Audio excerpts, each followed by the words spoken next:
क्या आपको कभी कभी नो कहने में कठिनाई होती है? क्या लोग अक्सर आपकी जो बाउंड्रीज हैं, जो सीमाएं हैं, क्या उनका उल्लंघन करते हैं और आपसे वो काम करवाते हैं जो आप नहीं करना चाहते?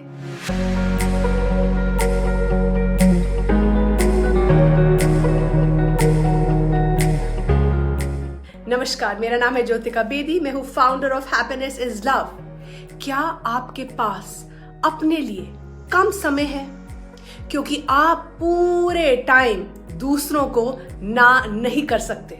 अगर ऐसा है तो आप अकेले नहीं हैं। मैं आपको इस वीडियो में बहुत सारी टेक्निक्स और टिप्स बताऊंगी, तो ये वीडियो आपके लिए है। आप इसको एंड तक देखिएगा। बाउंड्रीज माने सीमाएं बनाना और नो कहना जीवन के विभिन्न पहलुओं में बहुत महत्वपूर्ण है। चाहे वो आपके पर्सनल संबंध हों, आपके प्रोफेशनल रिलेशनशिप्स हों या आपके सोशल कनेक्शंस हों। ये ना केवल आपकी मेंटल और इमोशनल माने आपकी भावनात्मक कल्याण और आपके मानसिक स्वास्थ्य की भलाई के लिए बहुत जरूरी है, बल्कि आपकी सेल्फ एस्टीम और आपके सेल्फ कॉन्फिडेंस माने आपके आत्मसम्मान और आपके आत्मविश्वास को ये बढ़ाता है, बहुत अच्छी तरह इसको बढ़ाता है। यहाँ कुछ टिप्स मैं आपको इस वीडियो में देना चाहती हूँ जो आपको सीमाएं निर्धारित करके और ना कहने में मदद कर सकती है। चलिए इसको समझते हैं, जो मैंने खुद सीखा है इसीलिए मैं आपको सिखा रही हूँ और समझा रही हूँ। पहला, अपनी नीड्स और प्रायोरिटीज को समझिए। बाउंड्रीज निर्धारित करने का पहला कदम यह है कि आपकी जो आवश्यकताएं माने आपकी जो नीड्स और प्रायोरिटीज माने आपकी प्राथमिकताएं हैं, उनको आपको पहले समझना है। इस पर विचार करिए कि आपके लिए क्या चीजें महत्वपूर्ण हैं, आप किन चीजों के लिए समय और अपनी एनर्जी देना चाहते हैं और कौन सी चीजें आपके मानसिक और शारीरिक स्वास्थ्य पर नेगेटिव प्रभाव डालती हैं। यह मेहनत का काम आपको करना है ताकि आपको पता चले कौन सी चीज आपके लिए ठीक है और कौन सी नहीं। दूसरा, स्पष्ट रूप से कम्युनिकेट, बातचीत करिए। जो भी आपकी सीमाएं हैं उनको क्लियरली एंड सिंपल तरीके से दूसरों को बताएं। जब आप किसी को अपनी सीमाएं बताते हैं तो आपको ये इंश्योर करना है कि आपके संदेश साफ और समझने योग्य है।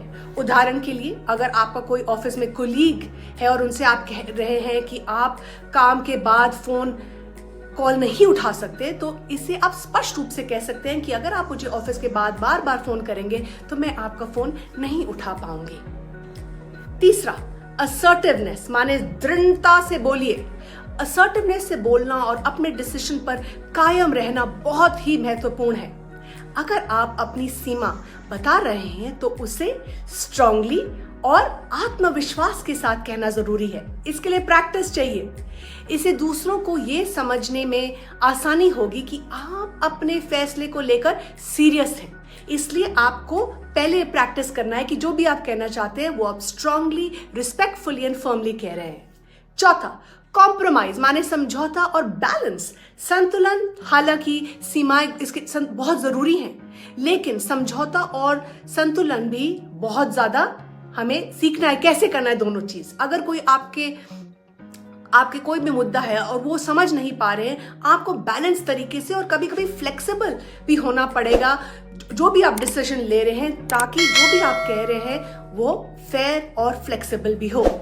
पांचवा, सेल्फ केयर को प्रायोरिटी दीजिए।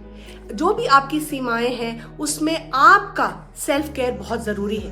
अपने समय और एनर्जी को उन एक्टिविटीज में इन्वेस्ट करें जो आपको खुशी और शांति प्रदान करते हैं। आत्म देखभाल को प्रायोरिटी देने में आपकी जो सीमाएं हैं वो सेल्फ एविडेंट, स्पष्ट एंड आसान से आप उसको अमल कर सकते हैं, बिकॉज आप अपना ध्यान दे रहे हैं। अगला, एम्फैटिकली माने प्रभाव से ना कहें। ना कहना मुश्किल हो सकता है, मैं समझती हूँ, खासकर जब आप किसी की मदद करना चाह रहे हैं, लेकिन ये महत्वपूर्ण है कि आप अपनी सीमाओं का सम्मान करें। आप सहानुभूतिपूर्ण ढंग से ना भी कह सकते हैं, इज्जत से भी कह सकते हैं, जैसे आई एम सो सॉरी, लेकिन मैं इस समय और अधिक जिम्मेवारी नहीं ले सकती हूँ, मैं किसी और को कह सकती हूँ आपकी मदद करने के लिए। आपने ना भी कह दिया और रिश्ते में भी कोई प्रॉब्लम नहीं होएगी। अगला, ना कहने के लिए प्रैक्टिस करना बहुत जरूरी। ये एक स्किल है जिसे प्रैक्टिस के साथ बेहतर बनाया जा सकता है। मैं भी प्रैक्टिस कर रही हूँ। छोटी छोटी बातों पर ना कहने की प्रैक्टिस करिए। जैसे जब कोई आपको कोई एक्सेसिवली कोई ज्यादा काम सौंपने की कोशिश कर रहे हैं, तब आपको अपने आप को कोई एक्शन लेना पड़ेगा ताकि आप उनको ये बता सकें कि आप उसको पूरा अभी इस टाइम नहीं कर पा रहे हैं, सॉरी अभी मेरे पास टाइम नहीं है या मेरे पास एनर्जी नहीं है, मैं ये काम अभी नहीं कर पाऊंगी। अगला, गिल्ट माने अपराध से बचें। हम बहुत गिल्टी फील करते हैं। बहुत से लोग ना कहने पर गिल्टी महसूस करते हैं, लेकिन ये समझना बहुत जरूरी है कि ना कहना सेल्फिश नहीं है, ये सेल्फ इंटरेस्ट है। ये आपके समय और आपकी रिसोर्सेज को मैनेज करने का एक स्वस्थ और आसान तरीका है। अपनी थॉट्स और अपनी भावनाएं, अपनी फीलिंग्स को समझें और खुद को याद दिलाएं कि आपकी सीमाएं आपकी भलाई के लिए हैं, ये रिश्ते को और मजबूत करने के लिए हैं। जब हम ना नहीं कहते तो हमें क्या होता है? हमें गुस्सा आता है और हमें चिढ़ भी मचती है। नंबर 9, अपनी बाउंड्रीज वायलेट या उनका उल्लंघन होना ना दें। जब कोई आपकी सीमाओं को वायलेट करता है तो इसे इग्नोर ना करिए। शांति और इज्जत से फीडबैक दीजिए। उदाहरण के लिए, अगर कोई बार बार आपके पर्सनल समय में इंटरफेयर कर रहे हैं तो आप उनको कह सकते हैं, मैंने आपको पहले भी कहा था ये मेरा पर्सनल समय है, कृपया आप इसका सम्मान करें।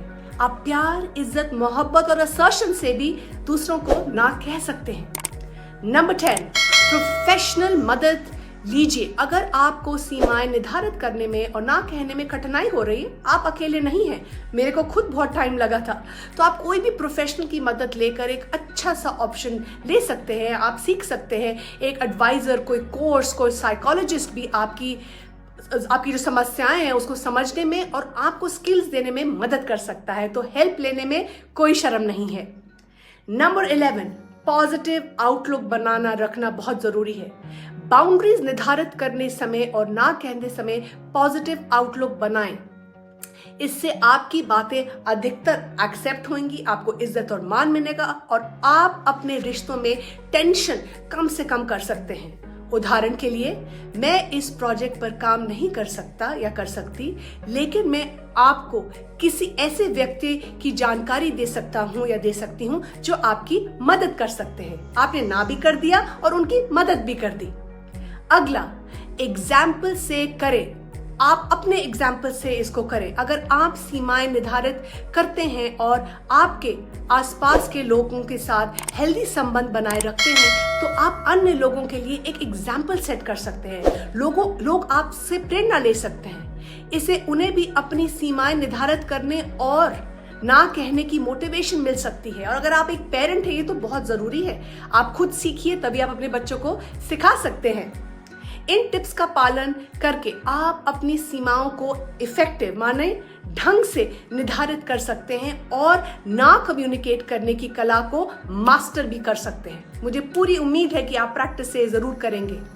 ये ना केवल आपकी पर्सनल, आपकी प्रोफेशनल जिंदगी में भी बैलेंस बना के रखेगा, बल्कि आपको मैं गारंटी करती हूँ, आपको प्रॉमिस करती हूँ, आपकी मेंटल, इमोशनल और फिजिकल स्वास्थ्य में भी बहुत सुधार आएगा। आप सबसे पहले कैसे ना कहेंगे आज से, और किसको कहेंगे और कैसे, हमें नीचे कमेंट में जानना है। तो प्लीज कमेंट करिए। हमारा मकसद एट हैप्पीनेस इज लव बस एक है कि हम पारिवारिक प्रेम को बढ़ाएं, अपने रिश्ते और संबंधों को मजबूत बनाएं। प्लीज लाइक, शेयर, कमेंट कीजिए ताकि हम एक दूसरे की मदद करें, कुछ सीखें, कुछ सिखाएं और आगे वाली पीढ़ी को और खुशहाल बनाएं। धन्यवाद।